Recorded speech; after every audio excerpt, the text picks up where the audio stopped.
अस्सलाम वालेकुम नाज़रीन, HPS न्यूज़ में खुशामदीद। सांगड़ से वसीम सिंधी की रिपोर्ट के मुताबिक सांगड़ के नवाई इलाके यूसुफ जी मियाड़ में लांडर बिरादरी की जानिब से लांडर इत्तेहाद की शानदार तकरीब मुनक़िद की, जिसकी सरबराही सेंट्रल चेयरमैन फजलुल्लाह ने की। उस मौके पर रहनुमा ने अपने खिताब में कहा, सिंध भर में लांडर बिरादरी के लोगों के साथ होने वाली नाइंसाफ़ियों के खिलाफ हमें लांडर बिरादरी के प्लेटफार्म पर साबित कदमी इख्तियार करनी होगी।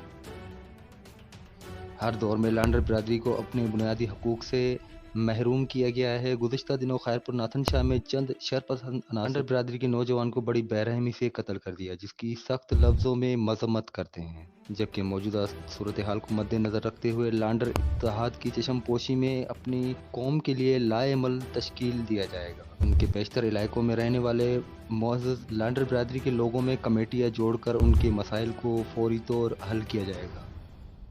उनका मज़ीद कहना था, हर कौम का इत्तेहाद पुरअज़म है और अपनी कौम के लिए दिन रात मेहनत करके लोगों पर अपनी आँख बिठाई है, क्योंकि मुस्तकिल मिजाजी कामयाबी की कुंजी है। जबकि सेंट्रल चेयरमैन की जानिब से CEO HPS न्यूज़, रोज़नामा जीजलमा अखबार, central chairman united human rights council organization of Pakistan Hussain Bakhsh Sindhi को लांडर फैसला कमेटी का चीफ मुकर्रर किया गया। उस मौके पर लांडर इत्तेहाद के दीगर ओहदेदार, जिसमें अब्दुल सत्तार लांडर, रसूल बख्श लांडर, मजीद लांडर, रफ़ीक लांडर, सलीम लांडर, फौजी हबीबुल्लाह लांडर, कंडो लांडर समेत यूसुफ जी मियान लांडर बिरादरी के नौजवानों ने बड़ी तादाद में शिरकत की।